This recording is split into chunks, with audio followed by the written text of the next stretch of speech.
Back in 2008, I was already 7 years deep into my Sims obsession and loving every moment of it when my grandpa brought home a new Sims game for me, Castaway Stories.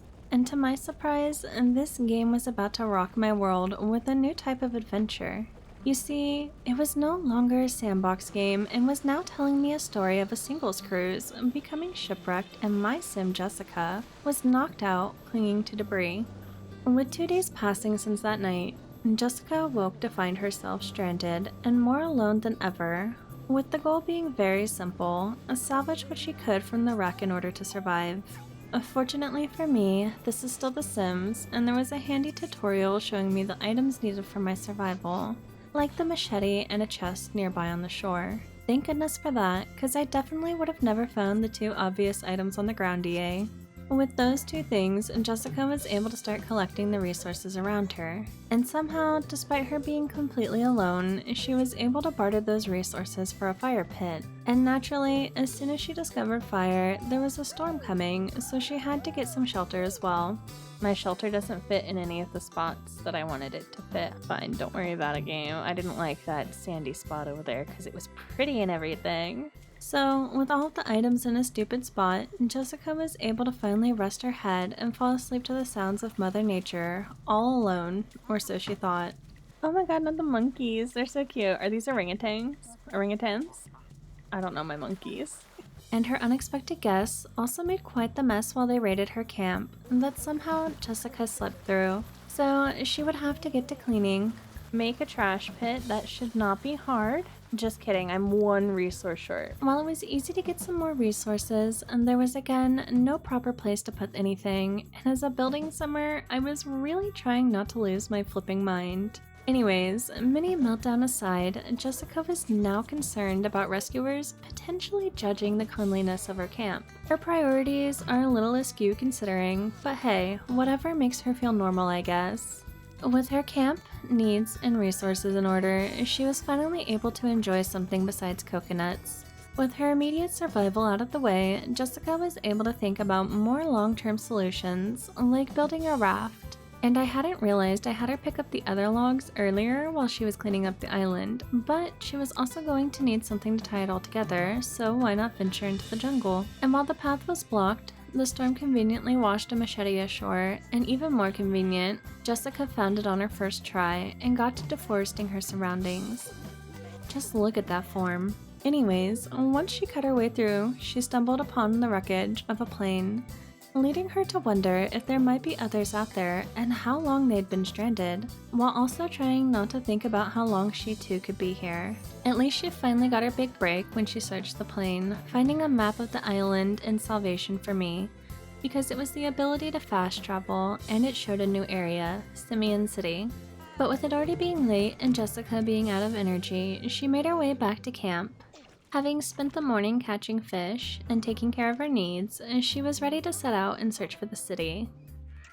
It's those monkeys! You motherfuckers, you stole all my shit.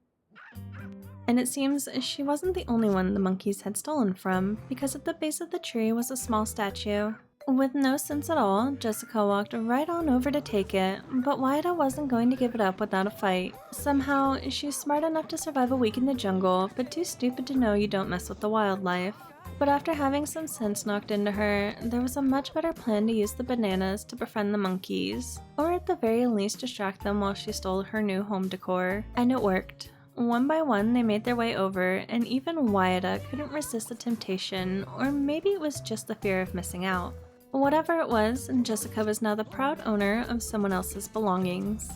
Though, maybe she wasn't holding up as well as I had thought, because she spiraled into talking to her new best friend Spalding, and quickly ending up in psychosis. At least no one was around to see her absolute descent into madness, but it didn't end there, because while stranded on the island alone, Jessica would now need a job to survive. The fact that I have to not only work, but also study while shipwrecked is absolutely horrific. Why would anything do this to me ever? But while she was brushing up on the wrong skill, Wyatta came to visit her camp again, and this time, she seemed like she wanted to befriend us, and of course, take our resources.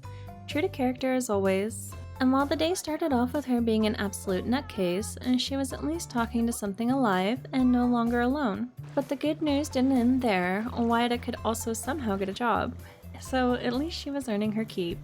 Giving Jessica the peace of mind to continue working on the raft, to one day ditch her new companion. But instead of finding something for her raft, she found Spaulding's missing gem, and turns out Spaulding had a surprise of his own because when she returned the gem, gas poured out of its mouth, making her sick. With no other options, she went back into the jungle where lightning struck a tree, revealing a hidden path. Maybe it was Mother Nature, or maybe a merciful act of the Watcher, because it led her to an oasis with a much better home that appeared to be vacant, and more importantly, a cure for her illness. I really love her absolute lack of survival skills because she totally just drank a random liquid she found. No idea what it is, no label or nothing, and she's like, yeah, this will cure me.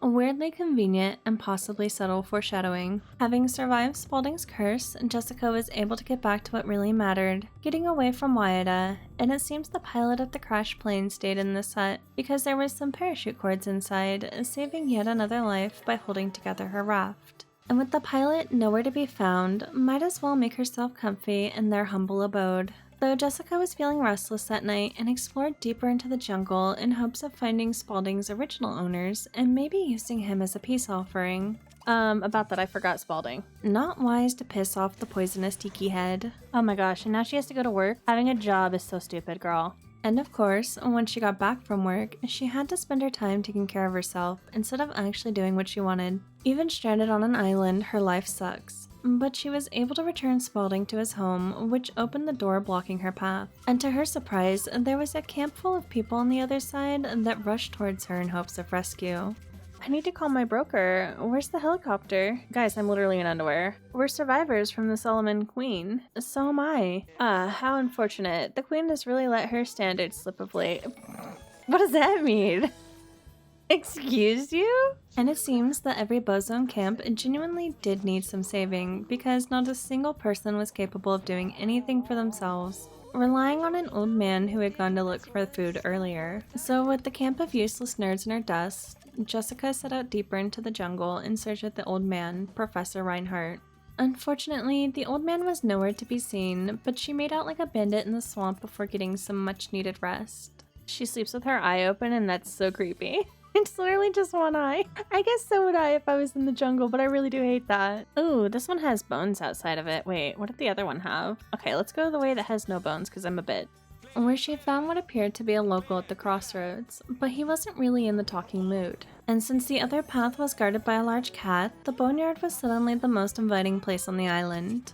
Where Jessica finally spotted the old man, Professor Reinhardt, who was actually helpful unlike his friends back at camp, letting her know that she could find a mast for her sails in the crossroads. Not that she was itching to go back there, and the professor dropped some interesting information. He's apparently been studying the locals for years, and that he's been here before, but he was also on the cruise ship when it crashed. I'm no detective, but I know something isn't right with him. However, Jessica is clearly much more trusting than me because she welcomed his offer of help with getting closer to the locals, though he wants us to arm ourselves. Oh yeah, I'm gonna get to hit somebody over the head with this. Nice. And the professor continued with his amazing advice to simply steal from the locals. Ah yes, and let's anger the people who already beat her to a pulp. Why didn't she think of that? It's a wonder all of the bozos back on the beach are still alive at this rate, and Reinhardt continues to be a suspicious creep because he already seems to know where her camp is without us taking him there and promises to meet up with her later. Reinhardt is a little creepy. Oh well, I have work to do. No, that's what I was saying. At least with his help, she did have another piece down for her raft. She may have gotten aboard that ship looking for love, but all she's found is crazy. Maybe being alone isn't all that bad. I wasn't trying to pee or anything. What the heck, dude? My, you must have been busy. This is an excellent start, my dear. Why are we in the bushes? And while he wasn't doing himself any favors, he did have an idea about where we could get a sail for our raft. so Jessica was just going to have to trust him in order to get back home. Though maybe not so much so that she invited him back to her place for dinner. Something just isn't right about that man. So Jessica returned home to learn that her one dinner guest had multiplied, and the whole gang of idiots from before were quickly making themselves at home. Though Professor Reinhardt did have a good point, that she may need them later and should be kind to them. I have to share my food with them too, so I'll carry us all, don't worry. I am the leader of this tribe. And while their stay at her home was short, it was much too long. So we were both happy to see them leave one by one just for Professor Reinhardt to come back and bother us with the idea to weave tall grass into a sail. The professor told us we could find taller grass in scavenger fields, but she also needed resources desperately, so she made her way back to the boneyard. Oh my god, there's a hyena here? Oh my god, there's several hyenas here. Whoa, chase off. Oh my god, I'm getting fucked up by a hyena. Dude, this is like the story of my life over here. So with it being too dangerous to continue to gather, she made her way to the crossroads, where the professor also seemed to be on a late night stroll, but he was nowhere to be found when she made it to the fields. Though we weren't alone, and the hyenas weren't just a problem for Jessica, but a small local girl. Really unfortunate for her that the only person around also had just gotten their butt kicked by them. Though it's not like Jessica could ignore the poor girl, so she used the bones from earlier as a distraction. And with things being a lot safer, the little girl introduced herself as Nanahi, saying that outsiders usually weren't welcome in the village, but she was certain her father, the chief, would want to thank Jessica for saving her. So she made her way into the village and saw the man who beat her up earlier. And turns out, Rahu is the chief's personal guard. But this time, he was pleasantly setting us up with the island's most eligible. Maybe her ill-fated singles cruise would pay off after all. Whoa, Kiki's gorgeous. Look at Kiki. I guess this dude's okay too, a Moby, but I don't really like him. Camera angles are atrocious right here, Kiki. Do we have to be here? And apparently the answer was yes. At least she's stunning. Oh, she's got a gift for me? Oh, she left. Everybody just keeps leaving when I try to talk to them. Editor Luma here. None of the villagers being around to talk continues to be a theme that I'm just going to save you all the headache of watching. Just know I spent like 4 days trying to talk to them, gathering resources, and Carrie still ends up being my favorite by the end of it all. We also got a chess table, and Nanahi introduced Jessica to her mom. But yeah, it was a long 4 days. My mother, Hahana, wishes to speak with you. She's the wife of the chief. I assumed so, considering your father's the chief. Who gave her quite the welcome, my goodness, and asked what her plans were now that she was stranded on the island. With Jessica telling her about the raft, she offered to make a sale in return for saving her daughter, but she wasn't done giving gifts yet. It was a chess table.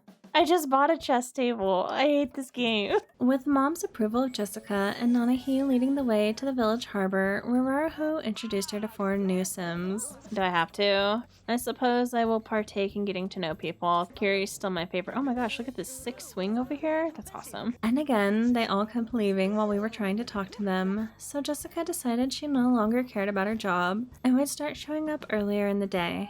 Maybe then the locals would stick around for once. And they did, fortunately, so Jessica only spent 2 days chasing them down this time. And with Nanahi finally finding her dad, Jessica met with Chief Fingaloka, who invited her to the volcano festival as his honored guest. She just had to follow him to the hot springs. Oh my god, I literally can't get there. Move, Puna. Puna, come here. I'll give you a banana, please. Don't get in my way, Amiria. Oh good, she made it. With a new shell phone from Fingaloka, Jessica knew exactly who she wanted to ask to be her date to the festival. Kiri, who thankfully showed up to teach us about the festival. It was to celebrate when the volcano rose up from the sea, bringing with it the plants, animals, and the people, with the first shaman and chief, who loved each other like brothers, working hand in hand together to do so. But when the chief died of old age, the shaman Tukutuzu fell into madness, obsessed with creating potions in order to cheat death itself. Some years ago, the current shaman invited outsiders to the festival, where they stole the staff of Tukutuzu. So, without the staff, the tribe decided the festival was now to celebrate life and court a mate.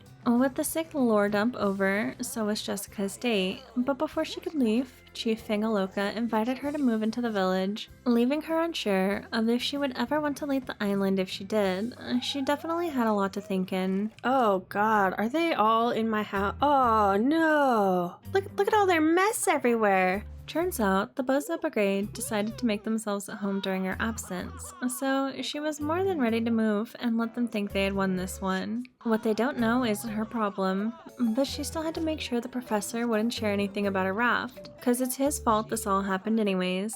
At least she got a pickaxe out of the whole ordeal. So again, her and Wyatta made their way to their new beginnings, where it turns out they had nothing to worry about anymore. The chief, his family, and Kiri had gone the extra mile for her, even bringing her raft, and Hahana had finished the sail she needed. But Kiri brought up an interesting point.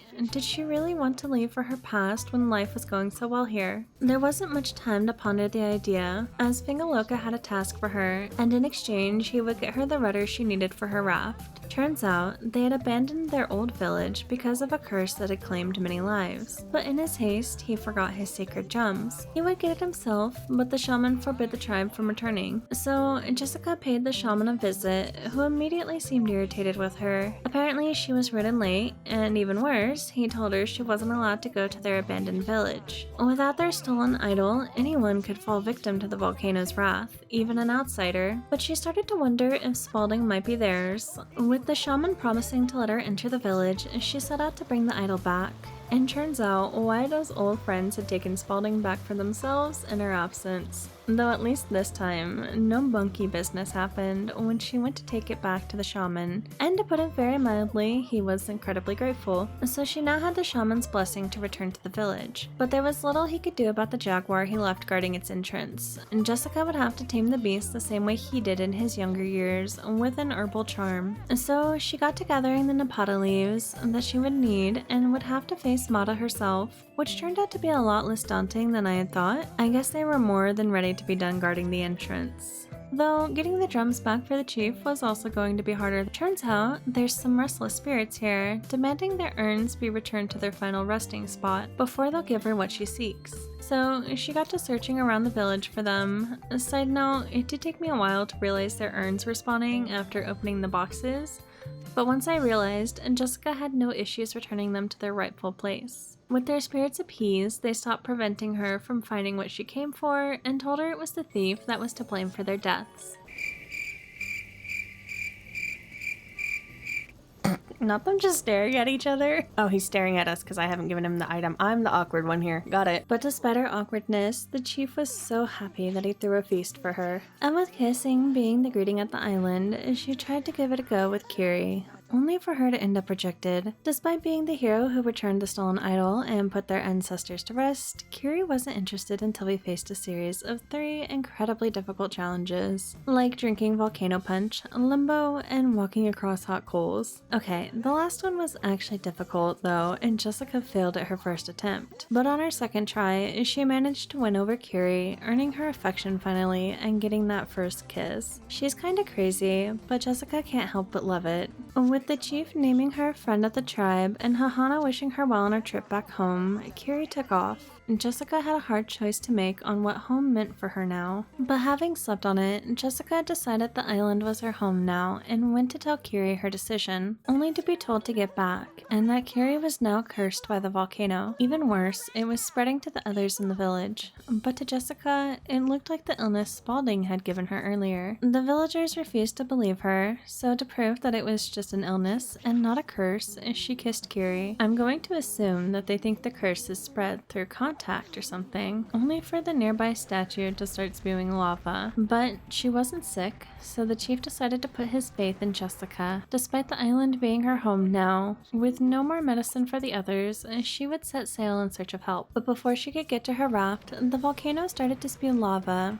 and oddly enough, Professor Reinhardt had found her again. Unfortunately, the sail was destroyed, but Reinhardt told her about an abandoned base nearby that might have what she needed to make a new sail. And he was right, there was an old parachute she could repurpose. With her new sail in place and ready to set out in search of help, Reinhardt returned to tell her of the temple that Spalding came from, reasoning if Spalding was from there, maybe the curse was there as well, but she would need to locate the staff of Tuzu in order to open the temple's doors. And Jessica wasn't too sure about trusting the professor anymore, but he was right about one thing. Kiri was running out of time, and all of the time she wasted fixing the raft meant she would have to take the chance. So Reinhardt went to tell the chief of their plan, and Jessica set out to the petrified forest, where she found the staff of Tuzu resting inside of a hollow tree. Not her being stinky while doing it. This is perfect. The true Sims experience. And while she now had what she came for, the volcano was erupting and blocking the way she came. She would have to find another way back to her raft and Kiri. Along the way, she stumbled on a man named Pittman. Clearly not doing well, she offered to take him back with her, but he was too far gone to help, so she listened to his dying words. The professor, he was to blame. He had bribed Pittman to see the engine bay and managed to sabotage the ship before anyone could stop him. He had doomed them all. Everything the professor had done was suddenly crystal clear, and it was him who got Kiri sick. So Jessica rushed back to the village to warn the chief, only to learn that everyone was now sick, and Reinhardt had already made his way to the temple. And Jessica followed after him and confronted him. He came clean about his intentions, and that he belonged to an evil society called the Illuminati. He was the one behind everyone's suffering, but none of it mattered, because he was right about one thing. Jessica's only hope at saving the village was most likely inside the temple, but she wouldn't be giving him what he wanted. He had caused enough damage.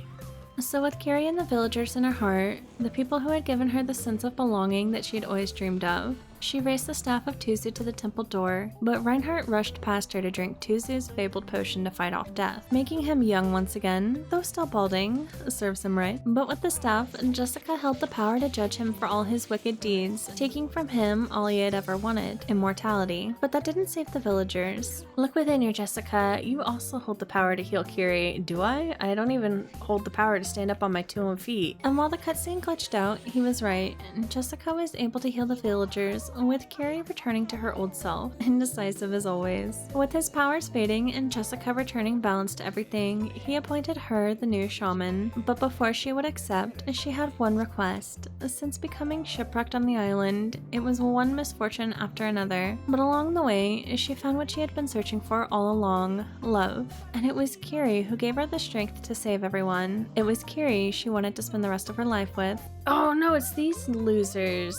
He was quick to push for his group to be allowed to move into the village, and with the chief saying it was up to Jessica, she was happy to hear a helicopter in the distance. It was for the professor, delivering a machine to control the weather, but even better, it had room for the bozos to get back home as well, though Emma and Robbie decided they would be staying. So, with all of the island's problems resolved, there was only one thing left to do: marry the woman she loved. Oh, I should have got a new dress. I was not ready for this wedding. My bad. From stranded on a beach, being poisoned by a statue, beat up by the local wildlife twice, earning the trust of the village, restoring peace to their ancestors, and saving everyone from Reinhardt's evil scheme, to being surrounded by her new family as she married the woman she loved, only for the two to immediately fall out of love and become the laughingstock of the village. It was all coming together into a party, bringing Kiri and Jessica to love one another. Some things never change in a relationship.